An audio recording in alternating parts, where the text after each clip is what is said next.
इतिहास सब्जेक्ट के चौथे एपिसोड में आइए आज हम यह जानने का प्रयास करते हैं कि वर्तमान बिहार की राजधानी पटना का इतिहास कितना गौरवशाली रहा है और आज एक राज्य की राजधानी पटना को संपूर्ण भारतवर्ष की राजधानी रहने का भी गौरव प्राप्त हो चुका है। इसका पुराना नाम अजीमाबाद भी रहा है और पाटलिपुत्र, कुसुमपुर, पुष्पपुरी जैसे कई नामों से यह विभूषित हो चुका है। वर्तमान में प्रचलित पाटलिपुत्र के नाम से 2000 वर्ष पूर्व से इसको जाना जाता है।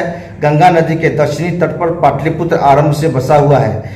पटना का महत्व कोई नया नहीं है, अपितु आरंभ से ही यह भारत के अग्रगण्य शहरों में से एक रहा है। यहाँ जो आपको जानकारी प्रदान की जा रही है वह अत्यंत ही सरल शब्दों में और ऐतिहासिक तथ्यों पर आधारित ज्ञान को प्रकाशित किया जा रहा है।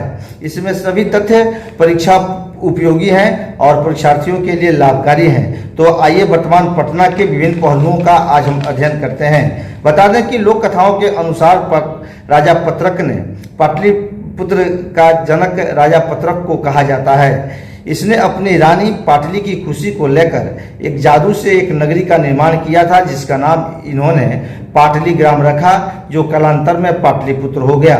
लेकिन इतिहास की प्रामाणिकता पुरातात्विक खोज यात्रा वृत्तांत पर ही निर्भर करती है। तो पुरातात्विक अनुसंधानों के अनुसार यात्रा वृत्तांतों के आधार पर पटना का इतिहास 490 ईसा पूर्व से शुरू होता है। इसकी शुरुआत और महत्ता तब बढ़ी जब हर्जक वंश के शासक अजातशत्रु ने अपनी राजधानी यहाँ पर स्थापित की। पहले इनकी राजधानी राजगृह थी। पाटलिपुत्र का महत्व सामरिक दृष्टि से काफी था। गंगा नदी के तट पर बसे होने के कारण इसका सामरिक महत्व ज्यादा था। पटना के समीप वैशाली लिच्छवियों से अजातशत्रु का संघर्ष में यह ज्यादा उपयुक्त था, इसलिए इन्होंने अपनी राजधानी राजगृह से पटना बनाई थी।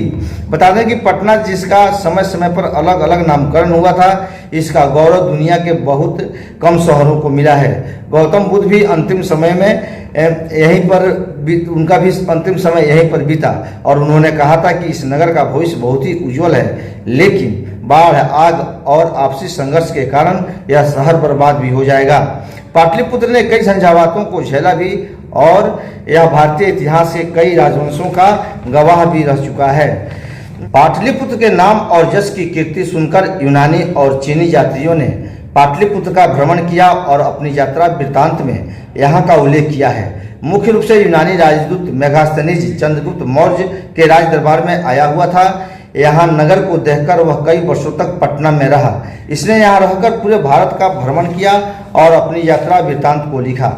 इंडिका में पाटलिपुत्र को भारत का सबसे बड़ा नगर इसने बताया और यह गंगा और सोन के संगम पर बसा हुआ है। नगर क्षेत्र को बहुत बड़ा था और नगर के चारों तरफ 4 दीवारी थी, जिसमें 64 दरवाजे और सामरिक दृष्टि से 570 दुर्ग भी बने हुए थे।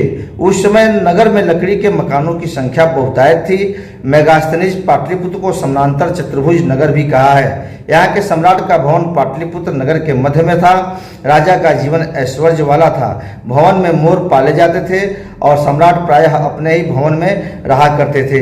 राजप्रसाद में सोने और चांदी के बर्तन का प्रयोग किया जाता था, जिनको देखकर आंखें चौधिया जाती थी। राज्य में शांति और व्यवस्था थी। अपराध बहुत कम होते थे। घरों में ताले भी नहीं लगाए जाते थे।